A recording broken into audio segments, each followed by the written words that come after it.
The 2024 Senate map is going to be very difficult for the Democrats because when you fill out the safe states for either party looking at these elections, Republicans essentially have a floor in 2024 of 48 seats. Now, of course, that's barring some unexpected event in one of these states or a really interesting race dynamic. But overall, it looks like Republicans have a floor of 48 seats, which means Democrats have to win a lot more of these toss-up competitive states in order to keep control of the Senate. And there's a number of these states, Montana, Ohio, Florida, Texas, in which it's very likely, almost if not certain, the Republican nominee is going to carry. So that really puts a lot of headwinds against the Democrats for these maps. Now, back in 2018, they benefited from sort of a blue wave, a backlash against the Trump presidency, and that's why they were able to flip a number of Senate seats. But Republicans still ended up netting 2 Senate seats because of this map, and it's very likely in 2024 that the same thing could potentially happen and Republicans could take back the Senate, because Montana, Ohio, and of course West Virginia, which have already put as sort of an auto flip, are going to be voting very Republican at the top of the ticket in the presidential race. So we're going to go through all of these toss-up seats in just a sec, but first, if you're new to the channel, please consider subscribing down below and liking this video if you enjoy. So we'll start west to east as we typically do, and we'll start off with Montana, which is one of probably the most important battleground states as the Senate is concerned. Now, in 2020, Montana voted for Donald Trump by over 16 points, so this is a safe Republican state at the top of the ticket, but Jon Tester has consistently overperformed other Democrats on the ballot by double digits. He did so in 2012. He won by, I believe, 4 points, while Obama lost the state by, I think, 12. So you're looking at a state that is very much Republican when it comes to the presidency, but is more likely to split ticket down ballot. Now, Jon Tester, I think, is a very unique candidate. He's a farmer. He really has sort of cultivated this blue-collar Rocky Mountain image, even despite the fact that he is basically a standard Democrat when you go issue by issue, votes against Republican nominees for Supreme Court, votes in line with the Democratic Party in the Senate nearly 100% of the time. But nonetheless, that doesn't really matter so much to the average voter. What matters is how they present themselves and whether or not they believe they're representing the state of Montana fairly. And that's probably why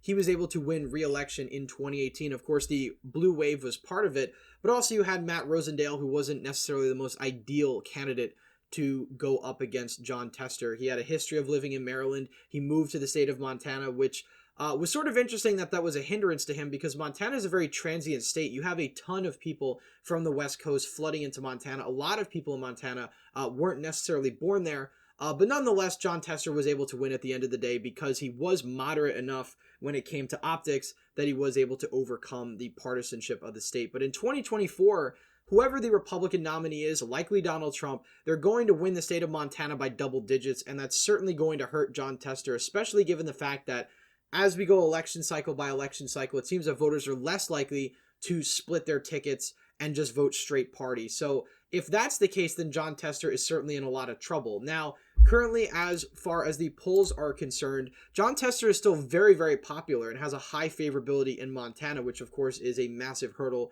for Republicans to overcome. And Montana has split ticket massively in the past. Just look at 2012, for instance. Again, Mitt Romney won the state of Montana by around 12 points.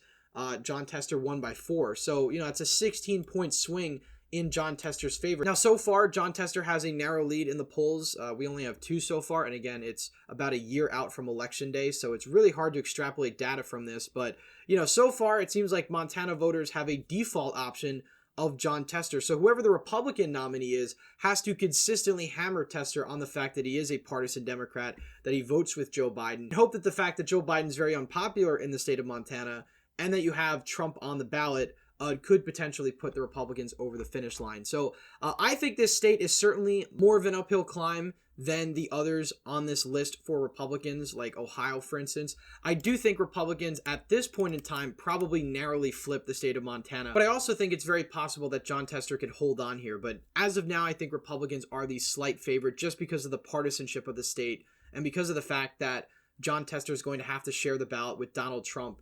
And that wasn't the case in 2018, and that's certainly going to impact Republican turnout across the state. Moving on down to Nevada. Nevada's been pretty disappointing for the Republican Party lately. They've consistently tried to put effort into this state, lots of money, run strong candidates, and ultimately they've always fallen short very narrowly. In 2020, of course, you had Donald Trump lose the state by 2.4%, essentially the same margin he lost the state back in 2016. Now, he was able to make inroads in both rural and suburban Nevada, but it's still going to be difficult for any Republican to beat a incumbent Democrat in the state, especially when it looks like Nevada's still probably going to vote blue in 2024 at the top of the ticket. So, you have Jackie Rosen this time. She was first elected back in 2018, beating incumbent Republican Dean Heller by 5 points. I certainly think she's the favorite going into this, and unless something changes and, Donald Trump is polling a lot better against Biden, and it looks like he's going to actually beat Joe Biden at the top of the ticket, I still think this race is probably lean Democratic, even though I think Republicans are going to keep this within a 5-point margin. Moving on down to Arizona, we have an interesting dynamic here because we could potentially see a three-way race between Kyrsten Sinema, the independent incumbent senator, Kari Lake, the likely Republican nominee, and Ruben Gallego, the progressive Democratic candidate, who's also likely to be the nominee on their side. Now, looking at the polls so far, Gallego is the favorite. He leads in the vast majority of polls. Obviously, when Sinema is factored in, it does change the results a little bit. But even in head-to-head polling without Kyrsten Sinema on the ballot, Ruben Gallego still leads all the other Republicans by a pretty sizable margin. Now, Arizona is a state where Republicans should still be doing well, considering the fact that you do have a more conservative electorate than the rest of the country. You do have more conservative suburbs. Maricopa County is a lot redder than other suburban metros around the nation, but it doesn't matter when you have somebody like Kari Lake, who's been rejected in the state before back in 2022. Donald Trump's been rejected in the state in 2020. And you saw Republicans have a disappointing showing here back in 2018, despite the fact that you had Doug Ducey winning re-election by a very safe margin against a progressive Democrat. So Arizona is going to be interesting. I think Joe Biden is likely to carry it at this point in time against Donald Trump. Again, I think the trends in suburban Maricopa County are just too much for somebody like Trump to overcome, especially since he seems to be uniquely unpopular in this state. He's unpopular in all of the swing states, but I think Arizona uniquely has sort of an anti-Trump sentiment. This state, again, voted for other statewide Republicans in 2022, but rejected Blake Masters and rejected Kari Lake. So I think as of right now, Democrats hold on to this seat, or flip this seat rather, since, I don't think Kyrsten Sinema is going to win. She's an independent. Ruben Gallego has the backing of the entire Democratic establishment, Democratic Party. Kari Lake is probably going to have the backing of the Republicans. So, Kyrsten Sinema is a wild card, but I think at the end of the day, she's going to win over more moderate voters that don't want to vote for either Gallego or Lake, as opposed to winning over more Democrats who already despise her because she doesn't vote the party line. Moving down to Texas, we have Ted Cruz running for re-election here. Now, he won his last election very narrowly back in 2018. Of course, it made a lot of headlines. Beto O'Rourke came within 3 percentage points of beating a Republican incumbent in the red state of Texas. And Beto did historically well in urban and suburban counties around the state, almost flipping Collin County, flipping Tarrant County home to Fort Worth, one of the more conservative urban metro counties in the country, and just doing well all across urban and suburban Texas, even chipping away at Ted Cruz's margins in the rural parts of the state. So overall, Beto O'Rourke ran a fantastic campaign.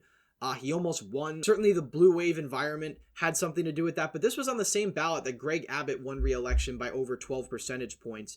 But, Ted Cruz sort of dragged down the rest of the Republican ticket because a lot of those people only won their re-elections by 4 or 5 percentage points. So, those down ballot Republicans only overperformed Ted Cruz very marginally. Now, looking ahead at 2024, I think Ted Cruz is in a slightly better position than he was back in 2018. While I think Donald Trump is likely to do worse in the state of Texas at the top of the ticket, I actually think Ted Cruz at this point in time could potentially overperform Donald Trump down ballot. He's not as unpopular as he was in 2018. His opponent, Colin Alarid, the likely Democratic nominee, it doesn't really have the sort of fervor and charisma as somebody like Beto O'Rourke to sort of inspire Democratic voters in Texas, and Joe Biden certainly doesn't have that. So while demographically Texas is zooming towards the left, I certainly think that in 2024, Ted Cruz probably wins re-election. I think Donald Trump wins the state of Texas very narrowly, or whoever the Republican nominee is. Now, back in 2020, the Republicans had the closest margin in Texas since Bob Dole back in 1996. So that was the bluest Texas had been since the 20th century.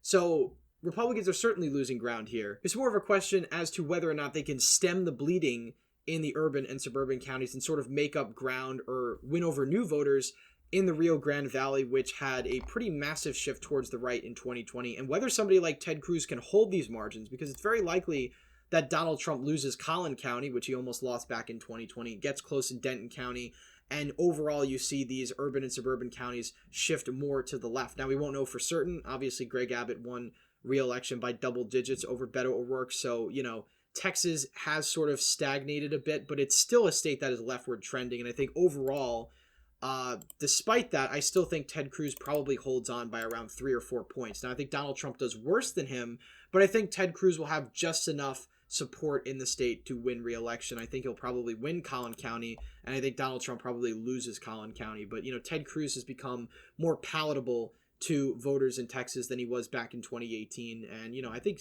a very small contingent of that was also the fact that you had sort of MAGA voters that did not like Ted Cruz from the 2016 campaign. I think he certainly in the years since has sort of made up with those voters. Moving on up to Wisconsin, you have a Democratic incumbent here, Tammy Baldwin, who won re-election in 2018 by double digits. It wasn't particularly close. If we take a look at the polls that we have so far this time around in Wisconsin, if we have any, we have a couple. Tammy Baldwin is in a tight race with Mike Gallagher. Of course, Mike Gallagher has turned down Republicans' request to run for this seat.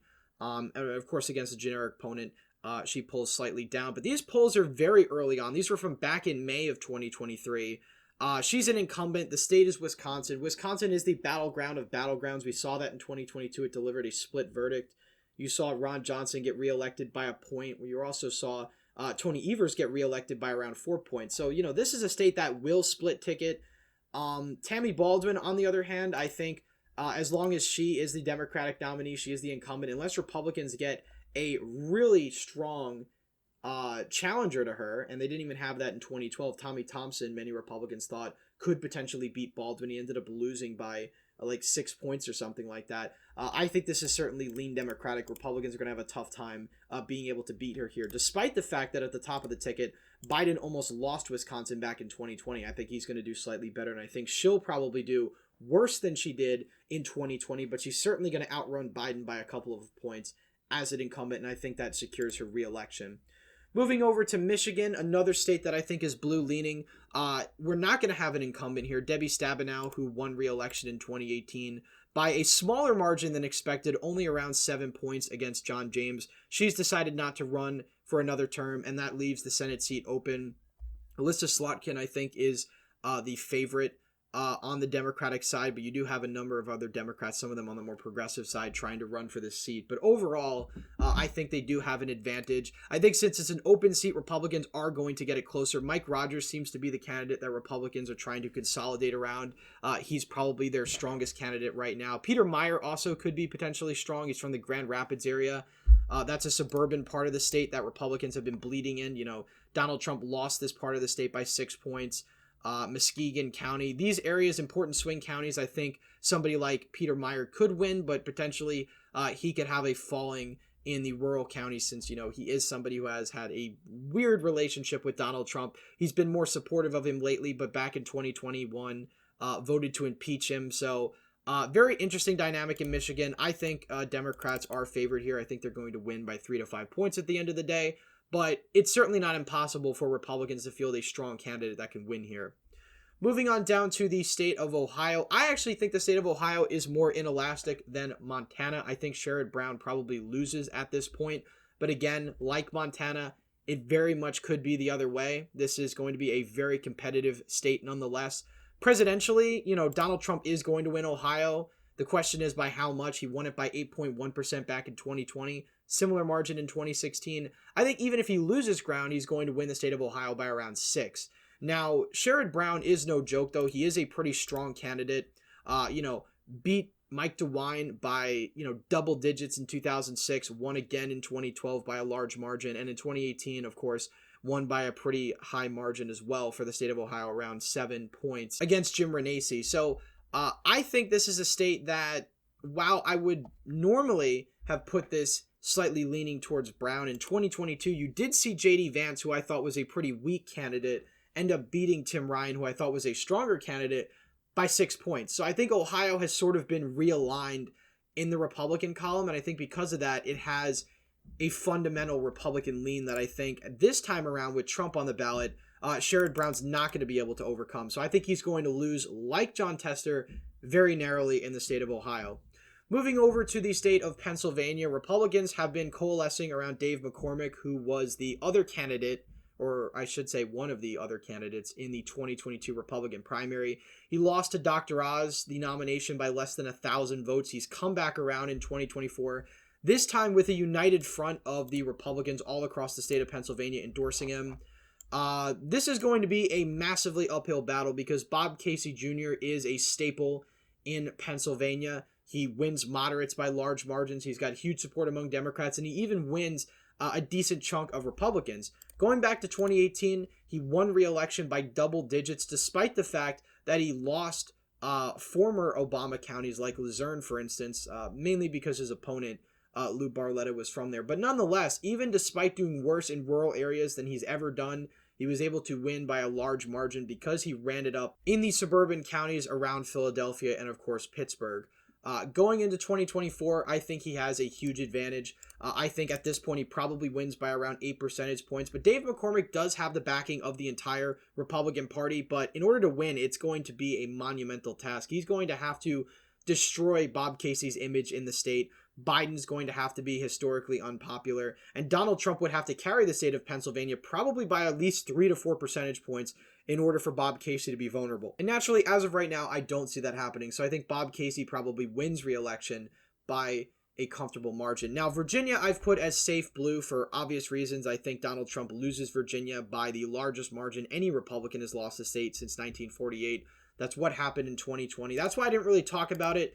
You know, Tim Kaine won his re-election in 2018 by a massive margin, but that was mainly because he was going up against Corey Stewart, who was a very, very controversial, very far right, if you will, Republican nominee. He sort of made his entire campaign about protecting Confederate monuments and standing with President Trump. And while protecting Confederate monuments is popular in Virginia as opposed to removing them, Donald Trump is certainly not popular. And he was the chair of Donald Trump's campaign in Virginia back in 2016 for a time. So that certainly, coupled with the blue wave, doomed him. But, you know, I don't really think Tim Kaine is going to face a serious challenge, even against Hung Cal, who had a very respectable performance in Virginia's 10th.